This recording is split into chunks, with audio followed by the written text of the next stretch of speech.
Hey, this show is made possible by WebCentral, creators of beautifully effective websites and online marketing packages for small businesses to thrive.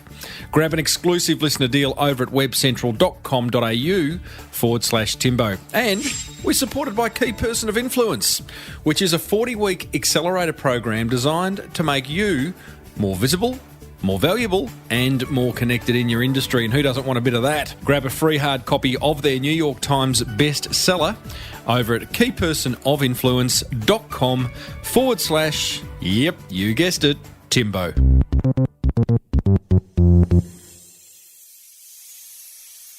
You know, demand for shopping experiences tailored to our particular needs is on the increase, and today's guest is absolutely riding that trend. He's come up with a way that just might change the way we shop for clothes forever. Well, I said, welcome to a small business marketing show, where successful small business owners share their souls to take your marketing straight to the lead. Now, here's your host, Mr. Timbo Reid. And welcome back to another episode of Australia's #1 marketing show. I'm your host, Timbo Reid, but you, so much more importantly, you're a motivated business owner, ready to crank out some great marketing to build that beautiful business of yours into the empire it deserves to be. Thanks for coming back for another shot, another injection of small business big marketing. If it's your first time, welcome. Don't be scared. Big show today. Will Rogers. Good name, hey? Sort of like something out of Lost in Space. He's from Kent and Lyme, who's on a mission to change the way us fellas shop for clothes. But ladies, don't let that put you off. There is lots of marketing lessons in there. And I think he might just be onto something, the way he's gone about it. I share another low-cost, easy-to-implement marketing idea in What Have You Got to Lose? I'll give you a hint. Today's idea is one that many small business owners think that only the big boys can do. Wrong. And we revisit a past episode in which I chatted to a couple of high-flying cubicle escapees from New York who risked everything to start a very cool retail brand. Oh, and I share a success story from a motivated listener, and it goes something like this.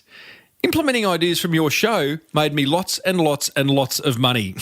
More on that in a minute. As per usual, there is marketing GOLD dripping from the ceiling over here at Small Business Big Marketing's HQ. So let's get stuck right in. Right, what do we kick off with? I think this motivated listener, this is a great story. This is a great story of a listener like you who's gone and implemented some of the ideas they've heard on this show. Take a listen to this email I received last week. Hey Timbo, I have had a remarkable year, mainly thanks to your podcasts. Love that. But first, some history. Back in September last year, myself and my mum were approached by our accountant to help out a client of his. This meeting, which was us just being nice and helping him out, has snowballed into nearly, wait for it, 7 figures per year for our startup, based on the principles of, and this is important, of trying to be helpful. Helpful Marketing Works team. If you haven't read the book, grab it. The Boomerang Effect. Working with people we like. You got to work with people you like. I would say love. And forming partnerships. Partnerships are everything. It's one of the 5 Ps in the KPI process. So boy, oh boy, has this listener been implementing and listening. She says, working with my mum, we've had a few generational issues. Yeah, I can imagine that. I don't think I could work with my mum. Mainly because she's 90, but hey, who knows? She's wise. But the biggest win was getting her to listen to your podcasts during her drives. Oh, good on you, Mum. Welcome to the world of podcasting. And luckily for me, your recent one with Tom O'Toole, who she loves, was a ripper. Well, didn't that just switch a light bulb on for her? There you go, Tom O'Toole switched a light bulb on. So thank you, Timbo, because now I have a re-energised business partner and a thriving business that is fun most of the time. Love your work, Emily from Mania Early Learning. Emily, that is a great story. 7 figures. Boy, oh boy. Oh, can I have a cut? Like 20, 30%? I don't mind. 15%. Well done, Em. You are an implementer and you should be congratulated. Hey, everyone else, if you want a little bit of help with implementing the ideas you hear on this show, why don't you join the Small Business Big Marketing Club? Because then you will have access to me and other motivated business owners to help you thrive. Head over to smallbusinessbigmarketing.com, click on the forum button, and you can join. You'll be a member within a minute, and I'll be answering your questions before you know it. That'd be a good idea. Coming up, I share another easy-to-implement marketing idea in What Have You Got to Lose? But for now, let's get stuck into today's guest. Now, I am an absolute shocker when it comes to clothes shopping. It causes me a little bit of discomfort, a little bit of anxiety. I never know what to look for. I never know what to choose and all that kind of stuff, and busy shopping centres and all that. Don't need that. Well, fortunately, Will Rogers is on a mission to change the way men shop and pay for clothes. He's the founder of a retail experience called Kent and Lime. Lime, that's L-I-M for Mary E, which provides men with a personalised clothing selection delivered to their door, which is kind of exciting, as it means no more visiting busy shopping centres. Gotta love that. Will's got 15 years' experience working in fashion retail in the UK and Australia, so clearly he's a well-dressed fellow. In fact, he even sounds quite dapper with his English accent and all. He's also a customer experience junkie, and he's always looking for new ideas to engage with customers, and he's got some rippers. Listen in, because we cover plenty of marketing ground. Talks about how Kent and Lime came about. He talks about customer feedback loops. He's got a clever Facebook advertising hack, how to treat your customers as beta developers. That's kind of interesting, and plenty more. Now, I've got to tell you, Kent and Lime's offices is under a flight path. So every now and then you hear a plane take off or land, but it adds to the overall ambience of the interview. I started off by asking Will, what piece of clothing is he most attached to? For me, a favourite item of clothing is my trusty pair of brown boots at the moment. They just seem to last forever at the moment. So I'm extremely happy with them, and they get to look better with age, unlike me. Join that club. Those brown boots, are they the type of brown boots that you know sometimes you wear to those special business meetings when you just know you shouldn't, but you can't help yourself? Sometimes, but I won't admit who I go and see them. Yes, no, they're definitely becoming more casual in inverted commas as I wear them more. But they're so damn comfortable. Well, that's all right, mate. That's the idea of fashion, isn't it? So, talking of fashion, Kent and Lime, yes. I love it. Where did the idea come from? Look, really simply, you hear a lot of this from founders, it was born out of a personal frustration. So if you'd let me sort of yabble on about this for like 2 minutes, but I was in a big corporate job and working long hours and didn't have a lot of free time, and got the opportunity and great opportunity to have a date with this beautiful woman, and we were going off somewhere specific, so I needed to look a certain way, and I needed a white shirt. It was a tuxedo shirt, and I went and I was like, okay, this is on Friday. I knew I had to do it on Tuesday and start getting my stuff together, and as a typical guy and wrapped up in the whole business world and job, I left it until Thursday to get this shirt. So I ran off to the local department store, David Jones and Maya, in my lunch break, 15 minutes, rush off, and then walked in and it was hit by the sea of white shirts. And I don't know if you ever tried to buy one. Mate, I literally did about 2 months ago, try to buy a dinner shirt at David Jones. Yeah, and you know how many white shirts we've got colours and buttons and fits and collars and all everything in between. And then no one there to help me. And I was like, oh, no, I've only got like 10 minutes left of my lunch break. And then I thought, okay, well, I'll go back to my old friend ASOS, who I used to work with. And then I'll do that on the mobile phone, and I'll do that on the way home, easy. So I jumped on ASOS, and there was like 150 different versions of white shirt. And I just thought, how am I going to do this? Yeah. I rushed back on Friday, lunchtime, just grabbed the first white shirt I could get, literally chucked it on, went off on the date, looked okay, but didn't feel my best, and I thought there should be another way of doing this. Now, and that's how it all started. And that's how, and therein lies the birth of Kent and Lime. A couple of questions. A, how'd the date go? Yeah, good. We're engaged and have a baby, so yeah. Love it. Tick. That worked. Tick. What is it about that department store experience that, for me, I was looking at that wall of white shirts, getting quite anxious, going, I got no idea where to go here. No one came up to me, first of all, which is like I can't figure that out because the department store's got quite a few staff. Secondly, if they had have come up to me, chances are they wouldn't have got to know me. They wouldn't have said, what's your style? Tell us a bit about yourself, right? And I wonder, why is that? Well, you make a good point, because they don't know the name of the person walking through the store. So how are they going to identify what that person needs accurately and relevantly? So finding staff is one thing. Finding good staff is a whole new ball game, and the odds decrease dramatically when you try and look at it from a ratio point of view. So we've really taken that different step and said, right, well, let's just get to know the customer and ask him a few questions that allows us and gives him the permission for us to go and make a selection for him. And it's the permission trust dynamic that we're trying to create with the customer, and ultimately are leading to great service and an experience. But acknowledging that the customer is going to give us information and allow us to go and do something with that, and hopefully come back with something that's relevant for him. And a store environment can never do that. They can personalize up to a certain level, but they will never get to the level where you're at.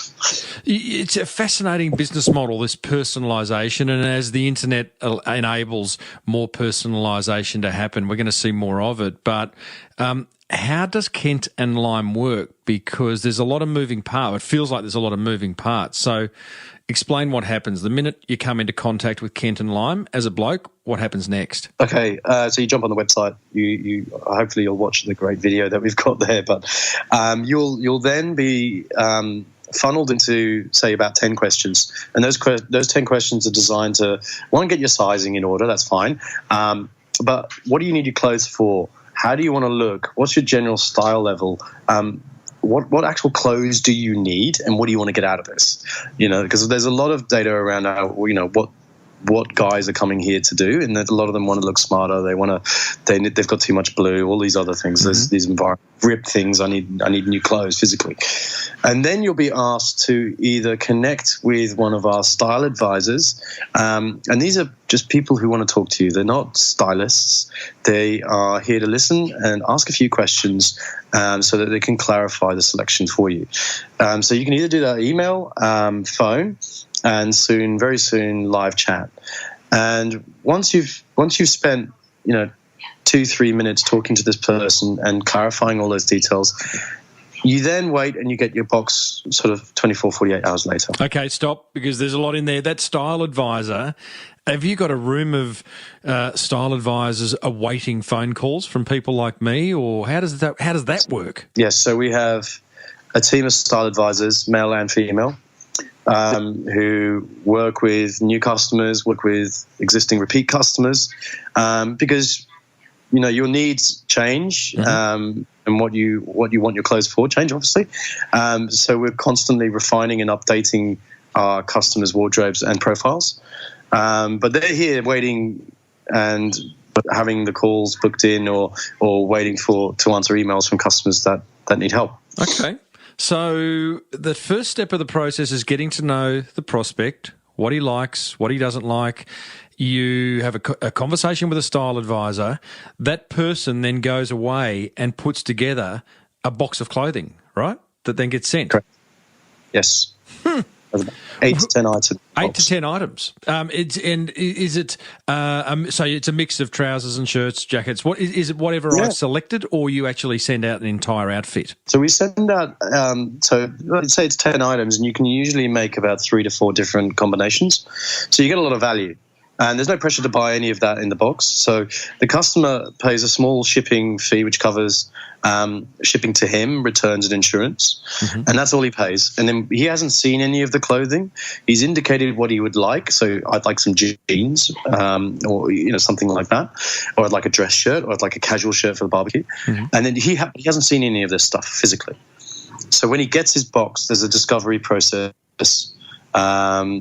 There's a little bit of theatre in there, and there's a note written by the stylist which outlines why she or he has picked those items. How important is that moment when the customer receives the box? Because I've seen the boxes on your website; they're quite beautifully designed. You talk about theatre. How important is that part of the customer experience? Yeah, incredibly important, because they've invested so much time and energy and information into the initial process. So there's a lot of value that's been given up by them, as in they've invested, and we need to give that back. So when the moment that he hangs up that phone or finishes that email conversation with us, then the ball comes to us. So we then need to deliver him a well-packed, well put together experience that is physical, but also, like you eat with your eyes when you go to a restaurant. So there's no difference between opening that box and going, wow, this looks cool. And it's all merchandised together. So when I say merchandise, so the shirt is inside the blazer, and the blazer is kind of near the shoes with the jeans over it. So all he has to do is put it on. So there's no, what do I do with this, or how does that work? The guide will help you put that on, and all you have to do is do a fashion show for anybody important. So that's it. Beautiful. And you said there was a handwritten note from the stylist, was there? We've digitized that now, but it gives you a good comprehension of why those items have been. Why would you digitize that? I would have thought that. I mean, it's such a simple thing to do. Having it handwritten would be a little bit more personal? Yeah, we are going. We do that for some of our premium club members. We do that for the guys there, but I think we've realised that time. We haven't built those efficiencies in yet, but we are looking at some interesting ways to repersonalize that with the stylist input. But then the other side of this is the guy gets 3 days to try it on. So he has his opportunity to do his fashion show, and then we will actually follow up with him and ask him, how are you going? How are those items? Oh, nice. Did you try this on? And that's a key part of the service experience, because I'm sure no one has called you from a retailer to say, how are things going with the items that you've bought? Never, ever. No, and that gives you the opportunity, one, to feel that you're being engaged, you're being listened to, but also the opportunity to air any concerns or ideas about what was in the box. Yeah, okay. And then we pick it up for you. We just arrange time, get it collected, comes back here, and then your card is charged for the items that you did keep. So tell me about brands. Are you holding stock, or where do all these items come from? Yeah, so we have close relationships with about 25 well-known local and international brands that are all sourced from Australia, and we own the stock. We have it warehoused in our Sydney office. Yeah, and that gives us a real, I suppose, power around the data that we collect from our customers and the sales data. So we're able to, think about traditional retail. You go into a store and everything's displayed in front of you. Now, it all looks great, hopefully, but who are they displaying that stock to? They don't know. The buyers are fingers crossed in the rooms, hoping that people are going to buy that, and the display looks great, and the customers walking in are the ones that they think are going to be buying it. Well, we remove that completely, because we know who's buying it, and we know that en masse with the data that we collect, so we're able to buy our range more systematically. Nice. So we know that the guys are going to buy certain things, and we don't need to stock 5 different pairs or brands that do a sand chino. We need to do 1 or 2, and that's usually driven around fit or occasion. So our range is really small. It's a really tight range. And how do you price it? Am I paying the same price as I would if I were going into the store, or is it premium pricing because of the convenience? Same price that you would pay in store. So we don't discount, and we believe that we shouldn't be charging more for good service. So the customer is the number one in that regard. So we don't want to charge them anymore. So you're charging a postage fee up front to get me the box. Yes. All clothes are priced as they would be in store, and you have someone come and pick up the box of remaining items that I choose not to keep, and then you just bill me. Wow. Simplicity. It's a recurring theme, Will, as I speak to more and more online retailers and offline retailers of just making it simple for the customer to buy, you know? Yeah. Seems obvious. Yeah, it takes time and a lot of listening to the customers. Okay, just explain that, because I would have thought, I mean, you know, you've just explained the process of Kent and Lime, and it sounds simple, and you've worked hard at getting it simple. What takes time to personalise an experience? Yeah, that's a really great question. So, I mean, like anything, you start off with an idea of what you would like to see as the target market, and I am definitely the target market. But as the business starts to mature and the concept starts to mature, the emphasis then focuses on, okay, well, this customer is looking for a certain way of doing things that is maybe more technology focused, or service focused. It's either going to be one of those two in our business. And what we've done is we hold regular, I suppose, forums, for the want of a better word, with some of our customers, and we almost treat them like beta developers. And we say, right, well, here are 5 ideas that we want to do, both technologically and customer experience wise. What do you guys think about this? And we get some really qualitative feedback on that, and then digest that internally, and then try that out with a small sample set. And then if it works, we double down on it. So that's our process. Is there an example that you can cite of a forum where a customer has suggested something and you've all gone, oh my God, how good is that, and just gone and implemented it? So we know a lot about this because we have a company-wide Slack integration with feedback from customers. So every time a customer is fed back to us, the whole business can see it. And that's really great. Explain that. That was very, very geeky what you just said, Will. Yeah. So if people are familiar with Slack, the instant messaging communication tool, we've hooked Slack into our customer feedback on their NPS survey. And when the customer completes that survey, a Slack message is generated, which is distributed to the whole of the business with the comments from that customer. So we can easily, quickly see a trend or some really great ideas, and I try and reply to as many as I can on good and bad experiences. But the crucial ones that we get are, a customer would like to see what's in a box. And we kind of went, okay, that's a really cool idea. One, commercially, it would potentially help mitigate things that are not sold. But then thinking, how do we still maintain that discovery process, that treasure hunt process when you open up the box, the excitement. And so what we've developed is that, okay, you can go online if you choose to and pre-approve your box of clothing, but we will reserve 3 items that are our pick. Those are the stylist's pick. Yeah. So you can and what we've done, we've allowed the customer to feedback qualitatively on those items.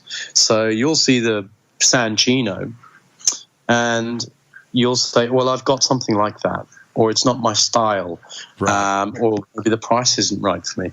And if we can mitigate those 3 reasons, the only things that are left are fit, really, and general sort of is it right? Do I really like it? The textural things about the garment. Yeah, right. And that just decreases the variables of not selling an item to a customer, but also increases the visibility of what is being sent to a customer. So he feels like he's in control and he's got some say in that process. You mentioned earlier this permission trust dynamic, which I want you to explain a bit more, but is that an example of it where you're kind of balancing getting a customer's permission and trust so that they return less items? Yeah, there is an aspect of that, but from the get-go, it's about being available to listen and of being interested, because there is no retail environment where you are one-on-one with that person unless you're buying something really expensive. But there is a conversation one-on-one, no distractions, nothing else going on that's going to create a lack of information that you are not going to be able to feel like you're being listened to. So there's a very clear connection, and that is what creates that. Okay, you get me. I haven't built enough trust yet, but you've got rapport going, and the trust then gets cemented when you get the box because you've listened to me and you've done it right. What do you do with someone like me, Will? I came across Kent and Lime, 6 months ago. It appeared as a Facebook ad on my timeline. Beautiful imagery, caught my eye. You spent a lot of money on photography clearly. I've gone, what's this? It was speaking directly to me, the ad. I've opened it up. I've gone through the process. I'm enjoying it. There's more great pictures. You're finding out about what I do like, what I don't like. You're talking to a bloke who's got no idea about fashion. I got to the last hurdle, not the last hurdle, the last step of the process, which was submit, and I chickened out. Did you? Yeah. Oh, no. Yeah. Why? Well, that's a good question. I think, personally, size is an issue for me. I'm 6'4". I'm 110 kilograms. I can't walk into any shop and just buy something off the rack, and that's hard enough. And personally, I just felt that you weren't going to be able to do it. If I can't do it in a shop, how are you going to do it without even seeing me online? Yeah, that's a good point. And maybe I'm just an anomaly. Been called worse. No. So we haven't convinced you because of your personal issues that you have. Yeah. Emotional baggage. Yeah, well, no, but we haven't. There's something along the way that has gone, okay, I don't think they're going to be any different from me going to find it. And actually, me going to find it is going to be probably more economical because I know what I need to look for. Well, my thinking was, I had no doubt that you were going to fit me out I was going to look better having been dressed by Kent and Lime than being dressed by Tim Reid. You'd got me over that line. You hadn't got me over the line of, you know what, I'm going to get this box. None of it's going to fit. I'm going to have to return it. I didn't know someone just came and picked it up. That's much easier than having to go back down to the post office, which gives me heart palpitations. But that's kind of where I got to. Okay. Yeah, that's really great feedback, and I think we've changed a lot since 6 months ago. So there's a lot more information. So hopefully you'll give it another go. Tell me, the business is growing. Can you wrap some numbers around where it's at? Yeah, so we're 3 years old from a revenue perspective, 3.5 from concept, and we don't call ourselves a startup anymore. I've decided, we've done the product market fit from a customer point of view.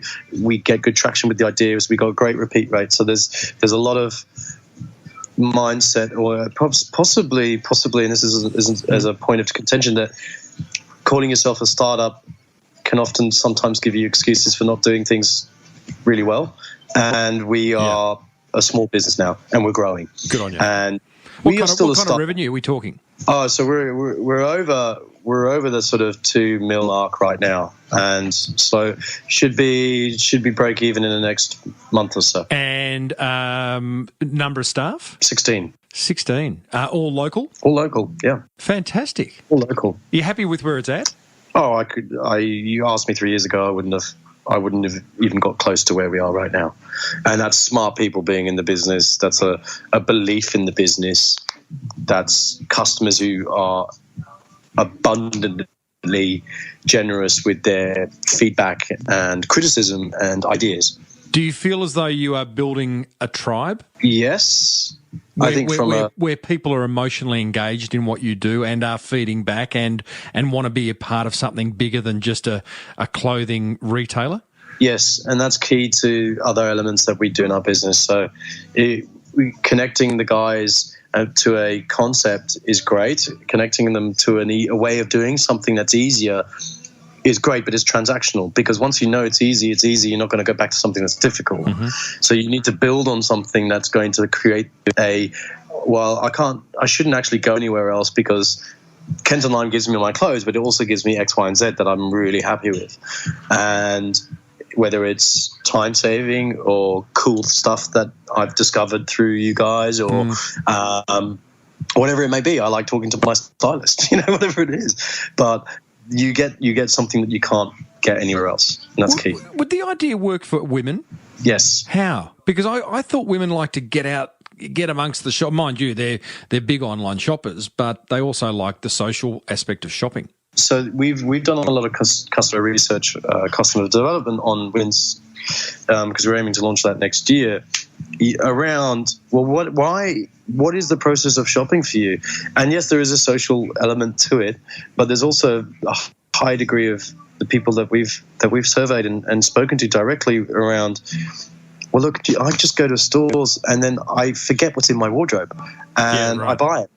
And then I get home and I don't know what to put it with, and or I realise I've got something similar, and then there it goes, and then it's lost.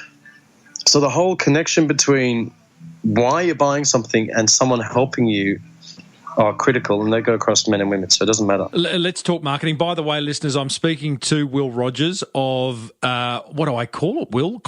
Online clothing retailer with a twist, Kent and Lime. Is that kind of where does one position this? Personalised clothing service? Yeah, I would say the smart way for guys to buy clothes. But now we're talking. That's easy. That's a nice elevator pitch. Tell me let's talk marketing.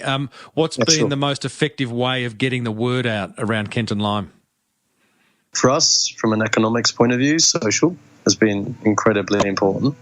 Like you said, that targeted Facebook advert is worked really well for us. Tell me about that, because it was a good advert. I can't remember the nature of it. It was a good image, but is there any particular? What's your secret sauce around making sure Facebook ads convert?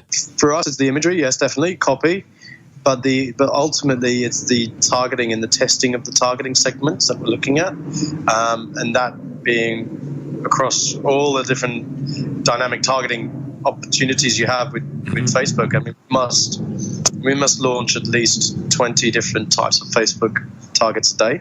Wow. And then double down. So let's understand that when you say Facebook targets, what you're doing is Facebook allows you to say, well, who do you want to see this ad? So you're creating group after group after group of what?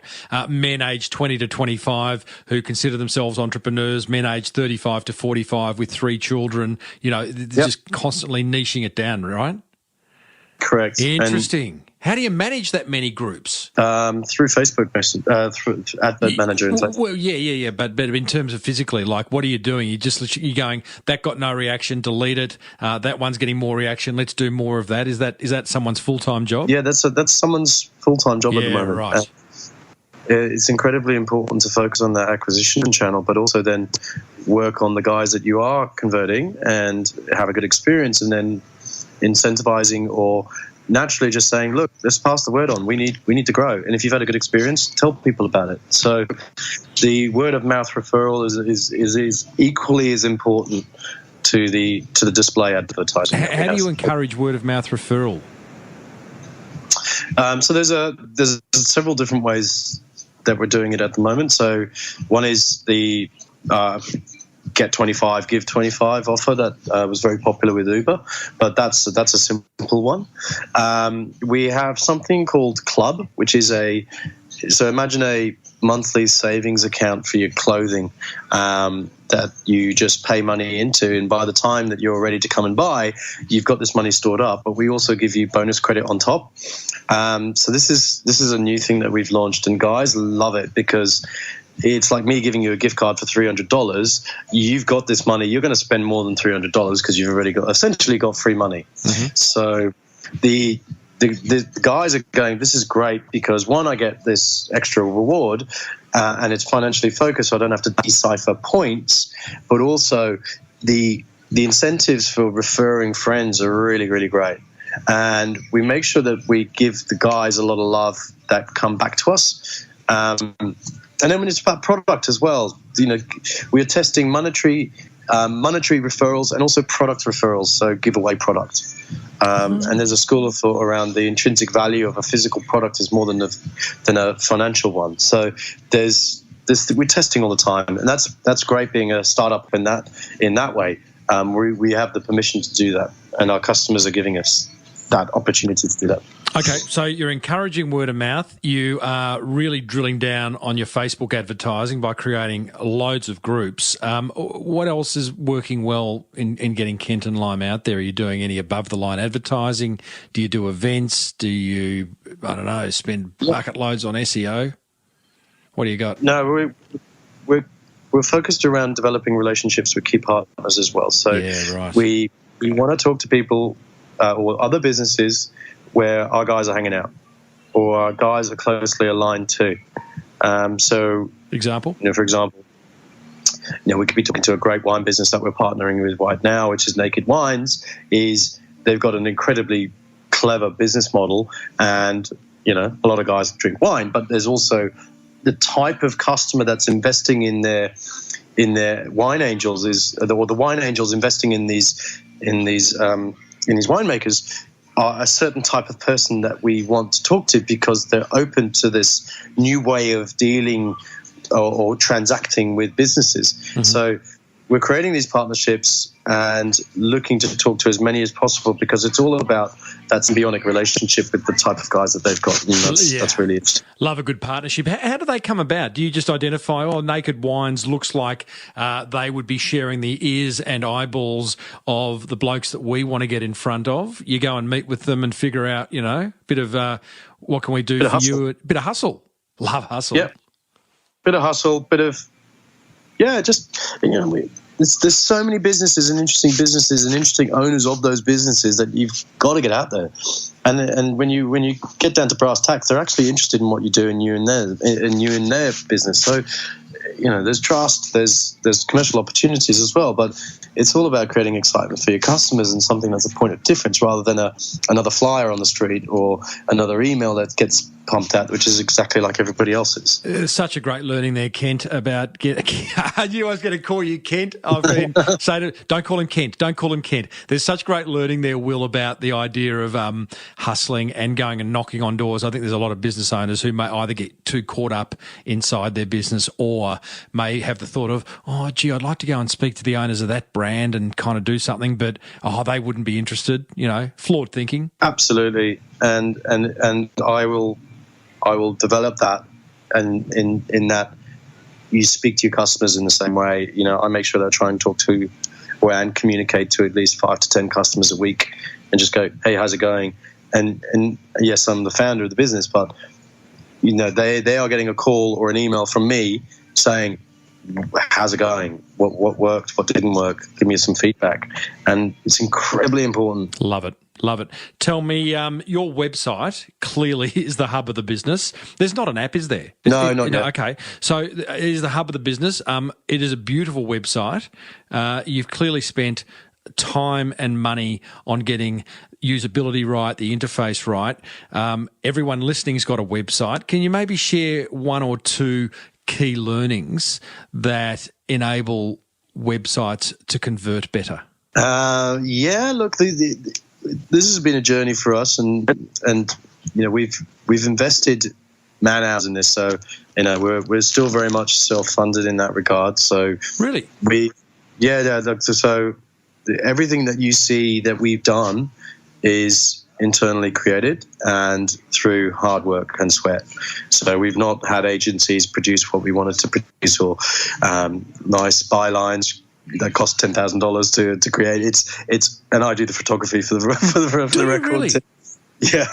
So we're small. We think small because like you said, that is the only acquisition channel that we have, is the website. And it's one has got to communicate really effectively what we do and clearly, and you test that word for word, and image and icon and button placement and frequency of button placement, and the speed of the website is incredibly important, especially on mobile. So those, if I was to give someone those pieces of advice to someone who's just about to start a website, it'd be like, just be really clear and simple about what you actually want that customer to go through, and not because you're paying someone to tell you this is the new fad and it's got to have this sort of slider across it, or, you know, it's about the speed and the immediacy of that information arriving at the eyeballs of the customer, and are they able to digest that really, really quickly. Mate, I reckon that's inspiring to many. So you're given that, despite the fact that this is your store, this website is your store, the development of that website has happened very much internally through you guys testing. Are you doing the design and development internally, or have you outsourced that? Yes. Everything that we do is done internally because we Love can control it. Good on you, mate. You want to talk hustle? That's hustle. You're getting it done without many would. How many small business owners, well, certainly that I see, go off and spend far too much money on websites. Fortunately, I have a sponsor in WebCentral who create pretty cost-effective websites. But that's amazing, mate, that you've done all that yourself, and the photography is beautiful. Now, I need to wrap up with a question that's troubled me for many years. Do I match my socks with my shoes, my trousers, or in fact my belt? Oh, okay. I'm a big advocate for fun socks, and they're a clear indication of your personality, right, or risk adversity. No, and I think, you know, socks are fun. They're a good way for guys to sort of start experimenting with colour or design. So, okay, so matching, they don't need to match with anything. They just need to make a statement unto themselves, right? Well, if you want to, yeah. Okay. But there's, you know, different layers of how you want to get out there. What are you packing at the moment? What are you wearing? I do a nice Burlington sock, so that diamond shape pattern. So I do like that. Oh, that's very conservative. We get a lot of guys who, you know, because guys are incredibly good at telling you what they don't like after they've seen it, but they're not good at telling you what they need. Oh yeah. So they're like, I don't like this pocket in this shape, you know, and it gets to that sort of level. So you can imagine, you know, there are guys who know what they want, but they're crap at telling you. That they have to see the garment. Love it, mate. Well, I think it's a brilliant idea. I am going to go and use it again following our discussion. Now that I've met you and had the chance to interview the co-founder, I've got so much more confidence in the process. So I'll be looking, with the next month, I'll be looking much sharper, Will. So thank you, mate. And best of luck for the future. Thank you very much, Tim.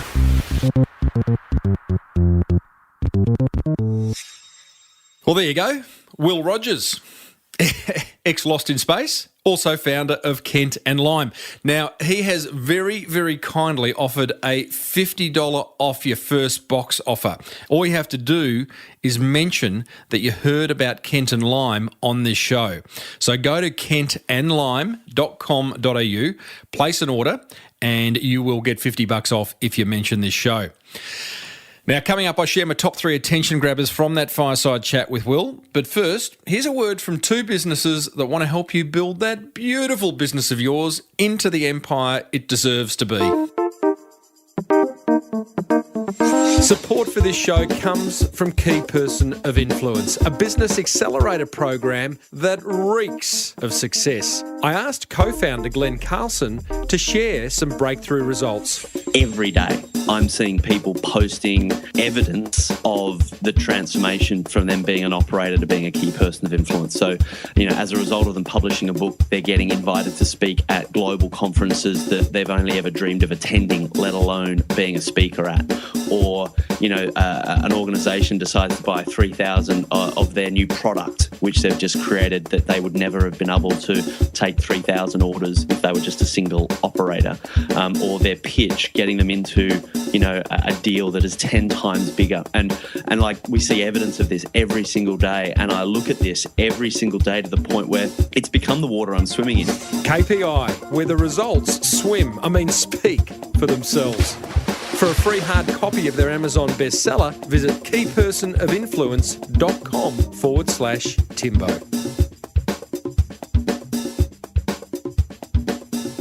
Support for this show comes from WebCentral, who know exactly what Google want. Verity Ma, their Chief Marketing Officer, spells out how to please the world's biggest search engine. Every time Google comes back to your website and crawls it, they need to see that your website has been changed, updated with fresh content and new imagery. For example, say if you're a restaurant, you want to update your menu every week and provide some specials that are on your website, give some customer testimonials. Now that fresh new content is what Google's looking for. So if you just build your website and leave it for 4 years, which let's be honest is very common in the Australian market, then you're not actually optimising your website for your visitors or for your search engines like Google. WebCentral, building and managing beautifully effective business websites that make the big G very happy. Check out webcentral.com.au/Timbo for exclusive listener offers. Righto, my top 3 attention grabbers from my chat with Will of Kent and Lyme fame. Number 1, personalisation. How important is that in these days of modern marketing? There's no doubt that the more you can personalise any aspect of your business, the stickier it will be with your customers, no doubt. We all love to feel as if someone, whether it's a business or a person, is talking directly to us, right? I certainly do that with this show. Well, I try to. It's just you and me listening, right? Right? Just you. That's all. You and me. Conversation between two people. Attention grabber number 2, Facebook ad groups. I really liked how Will has someone working full-time on Facebook ads, creating and testing group after group after group. Smart stuff. And attention grabber number 3, attention to detail. I loved how the items of clothing aren't just all piled into the box and dispatched. Instead, they're arranged strategically with the shirt in the jacket, the socks in the shoes. It looks beautiful. Have a look at the website. You'll see what I mean. So where would you be paying, where should you be paying more attention to detail in your business? Where are those little 1%ers that you can pick up on? We talk about that a lot in past shows. And what's stopping you from doing that? That's what grabbed my attention. What grabbed yours? Head over to smallbusinessbigmarketing.com/339 and let me know.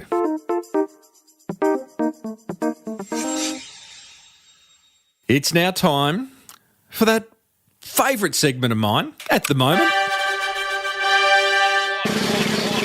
What have you got to lose? I love it. All right, it's time for me to share one simple yet effective marketing idea that you can implement immediately. An idea that's not going to cost you a fortune, if anything, and that might just generate you more awareness, more inquiry, more sales. Now, today's idea is to implement a refer a friend program. Yeah. Examples you would have seen are when, for example, Uber rewards you for inviting others to use their service, or the Tell Friends About Dropbox offer on their app where they give you extra storage. Now, there are a couple of online ideas. You can also implement a refer a friend program offline. Now, if you can keep your customers happy and deliver on your promises, they can become powerful lead generation tools, those customers, those happy customers. The question is, what can you do to motivate your customers to send new leads your way? Hey, that's a good question. Sometimes it happens organically, naturally, but when you're trying to make big waves, a big impact, you can't wait around for that to happen. So what can you do? Well, I develop a refer a friend program, a simple way to reward people for sending qualified leads your way. And here's my 3-step process. Firstly, think about what you can offer as a reward to people for helping you convert more people. For example, you could give people things like discounts on products. You could give them gift vouchers, or my personal favourite, cash. Cold, hard cash. Try to come up with a reward that your customers are going to love, basically. Step 2 in my 3-step process is create an account with an online referral program like FriendBuy or Referral Candy. I'll put links in the show notes to those. These tools can manage your entire referral program. You've got to read through the onboarding documentation. I know it's boring, but you got to do it.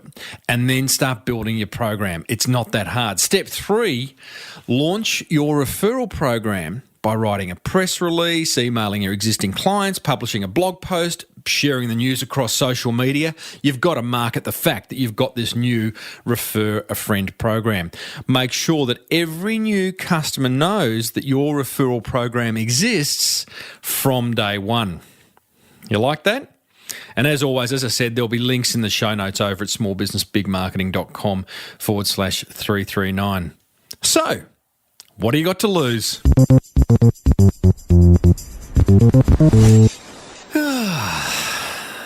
I think that almost wraps up another episode of the Small Business Big Marketing Show. Hey, next week, we are joined by an SAS soldier, Scott Houston, who's now running an award-winning business in Western Australia. Amongst other things, how's this? He's going to share how jumping out of a plane with a busted parachute taught him a life-changing business lesson. An incredible story in itself. Look forward to that. Hey, a while back, I chatted with Nat and Steve. Remember that one? High-flying corporate couple who threw it all in to start a cold press juice business.